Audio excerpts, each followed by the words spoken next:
Yes, welcome to my ETHTaipei talk. My name is Danger. I'm a DeFi trader and farmer, and I run Today in DeFi, which is a DeFi news media and also research. So we are very active on chain. We use DeFi every single day. So yeah, let's get into it. So DeFi is Ethereum's #1 use case by far. Like Farcaster is cool. Polymarket is really cool, but like if you just look at what's going on chain, like it's like 99%. Financial transactions. So there's a lot of stuff going on there, but I want to focus on the recent innovative protocols. And the reason is there are these really massive OG protocols, and they're doing well. They're also innovating. But I think DeFi is really about disrupting finance. So the new stuff is what is really for me really interesting. And this is not just new and innovative. It's really these are projects which are really getting some traction. Yeah. So the first one is Morpho, and Morpho, I find Morpho really interesting because you would think that if you have a new project that you want to improve things with, you're going to build more. But actually, Morpho, what they're doing is they've actually done less. So what they've done is the original lending model in crypto was pooled lending with Aave and Compound, and Morpho, they've drawn it back. So it's almost like a Unix, like a cat or a grep or one of those smaller utility projects which you would use with other projects to build something bigger. So yeah, they just have a very simple isolated market DeFi Lego, and then they've outsourced everything else. So in Aave or Compound, you would have Gauntlet or a risk curator manage the markets, and Morpho doesn't do that. They actually let Gauntlet or these other curators create their own markets, set their own parameters. So the protocol itself does very, very little, and strangely, it's extremely successful. So yeah, you can see that they've grown massively over the past year, and because they have these isolated markets. These markets, compared to a pooled lending model, they can customize the risk parameters better for each use case, like leverage farming or borrowing against ETH or LSDs. So that allows for higher LTVs. Everyone gets better rates, whether you're a borrower or a lender. So it's really cool, and they've done more by doing less, which is a little bit weird to think about. The second protocol, which I really like, is Fluid. So Fluid is a lending protocol as well, but it's actually kind of like a lending and DEX protocol. So this is really interesting because they kind of discovered that the lending and DEX liquidity can be shared. So they have a shared liquidity layer which they call Fluid, and then when you lend on Fluid, your liquidity is also LPing on their DEX. So people are trading against it, and the benefit of that is that lenders will get a better rate because they're not only getting borrower interest, but they're also getting trading volume. And the same thing is true for the borrowers. And the borrower side is actually really interesting. They call it smart debt, and it's like you're reverse LPing. It's like a negative LP, but it's still earning trading fees. So when you borrow on a Fluid, you're also getting trading fees, and that's also bringing down your borrower costs. So it's a really interesting protocol, which I think is very innovative. Yeah. And there's a few other protocols like Balancer and Uniswap v4, which are combining DEXs and lending to a lesser degree. So for Balancer v3, they have boosted pools. When the liquidity is out of range, it'll be lent out to Aave, and it'll be earning some borrower interest. So it's a similar idea, but it's not quite as integrated as Fluid is. Jupiter. So Jupiter is less exciting from a technological standpoint, but I think it's still extremely illustrative from a product standpoint, because Jupiter, they started out as a DEX aggregator. I mean, they are a DEX aggregator, and they really won the Solana market. And it was because they had really good math, they had really good routing. They were kind of like the 1 inch of Solana. And on Solana, I think even to this day, there's no really other good DEX aggregator competitors. Like before on Solana, you would have to go to 5 different DEXs to do a swap to find the coin that you wanted to swap on. The experience was really bad, but Jupiter just made it super simple to swap on Solana. You just go to Jupiter for any coin, you pop it in, and then you just swap it. It's really easy. And the other side of Jupiter, which I think is really important, is that they create a perp DEX, and then they use the GMX model where users can easily LP into Jupiter. So you're not just trading on Jupiter, you can also LP and earn money on Jupiter, which is really important because those LPs, they increase the volume, the liquidity on Jupiter perp DEX. And then with more liquidity, more traders want to trade on there. And then more traders equals more volume. The LPs get more fees. So it's like this virtuous beneficial cycle. And there's a lot of other projects which are similar. So Hyperliquid is another example of this, but they didn't design it as well, so their HLP has issues. But you can see that this model of having a super easy swapping experience and then also having a LPing experience, which is very easy and profitable, is a good one. Athena. So this is my least favorite DeFi project because it's not really DeFi, it's CDeFi, but it's still illustrative because they've grown tremendously. They've been like the most successful stablecoin this year. And what they've done is they've democratized basis trading.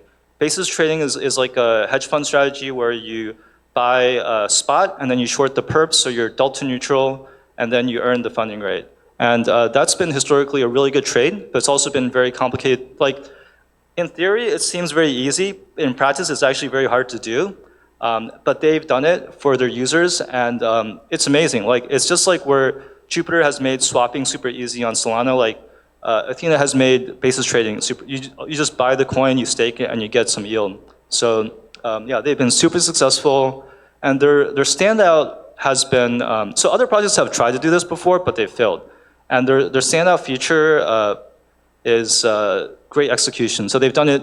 They've done this basis trading super well. You don't even realize they're doing it. It's worked flawlessly. You just get yield. And even in situations where like Bybit got hacked, like the way that Athena had their custodial setup was so good that even if Bybit went insolvent, Athena users would not have gotten hit at all, which is crazy to think about.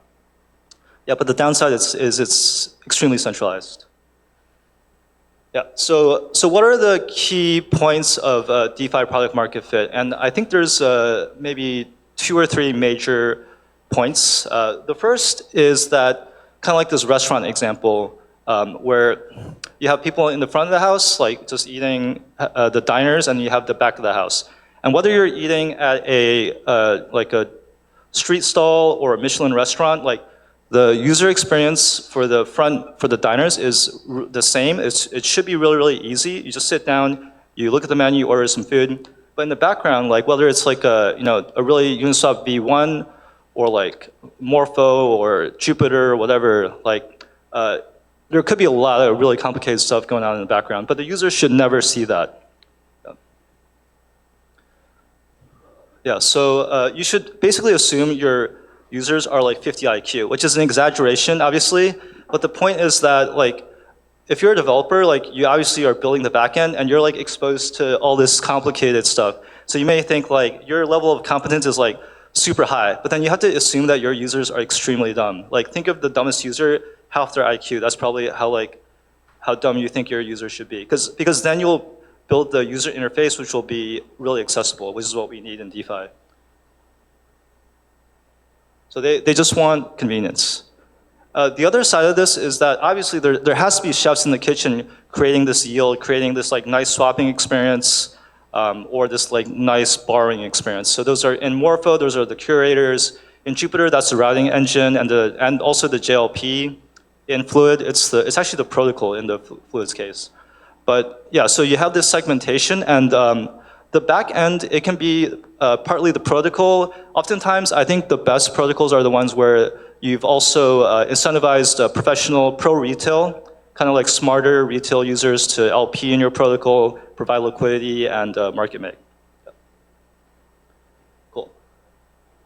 Yeah, so why would they do that? Basically, the way that you can get more sophisticated people to LP on your protocol is you provide them good yield, better than market yield. Yeah. Okay, so a good way to think about it is build ecosystems, not pyramids. So in DeFi summer, we were farming like food Ponzi's. It was just like you farm some like useless governance tokens and then you dump them on people later. So it's not sustainable. You want to have like this ecosystem. Like on Jupiter, the traders provide volume, which provides yields. So the LPs LP, and they provide liquidity, and then that feeds the traders and so on. So like this nice beneficial cycle. So we have some good projects now. They're doing really well. So, but what do we still need? So I think there's two things that are really good general things for builders to build even today. One is privacy, because like no one wants to be like, recently there's the hyperliquid whale who was like hunted on chain and stuff. No one wants to have their trades leaked and stuff. Like privacy is really important, especially as more funds and institutions come into DeFi. So and people will pay for that.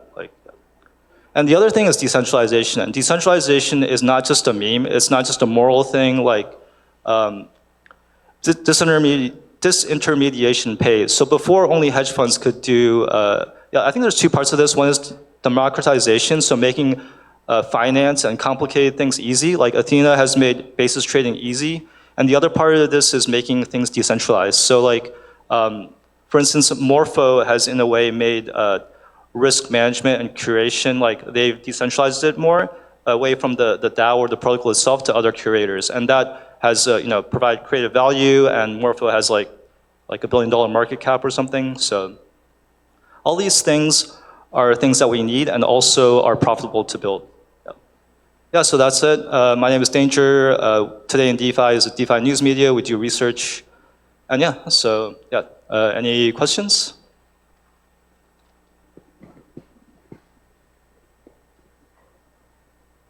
Hey, Pame.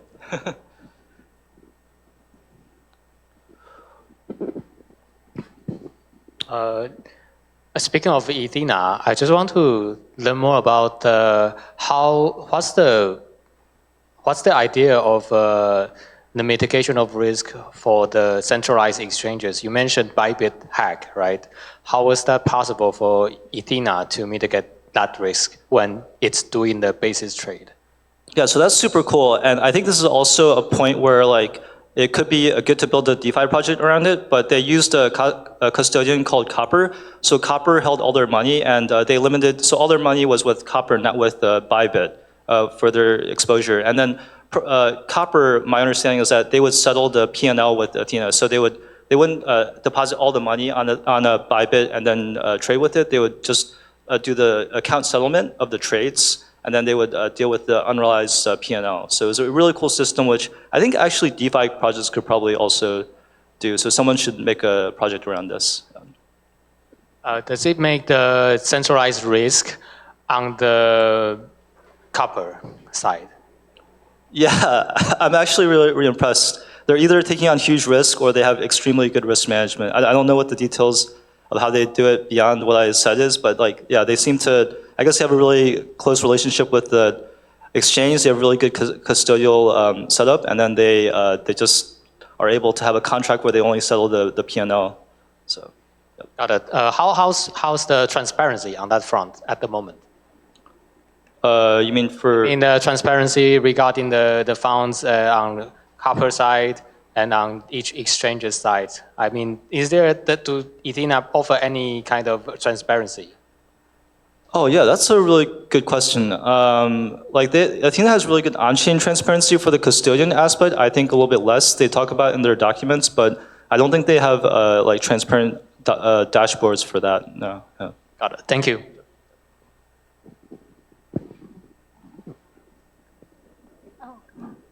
One more? Hey, here.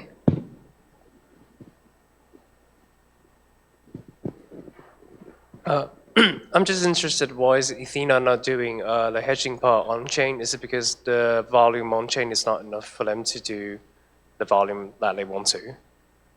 Hedging on-chain. Oh, yes. Yes, basically. Okay. I mean, they have like $8 billion of like supply. So I don't think there's any on-chain exchange that does that. Yeah. So I think that's definitely one reason. And I think also the custodians they use probably can't handle DEXs because there's not really like a really good on-chain custodial solutions yet as well. So. Okay. Thanks. Okay. So thank you, Danger, and let's give him a round of applause. Thank you.